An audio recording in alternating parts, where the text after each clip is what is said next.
Isa. Ito ata yung ano eh. Yung lucky na pwede mo makuha sa unboxing. ASMR pala.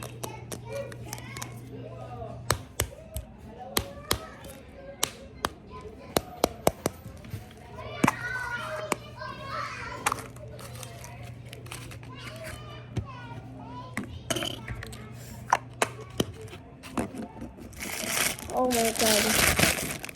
Wow, guys. Tignan nyo. Ang cute niya.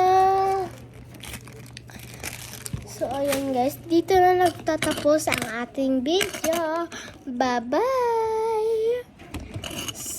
Ano guys, gagawin ko na lang ng part 2 para hindi kayo mabitin. At saka, yung part 2 na yun, dun yung makikita na binombahan ko na yung balloon. So, bye-bye!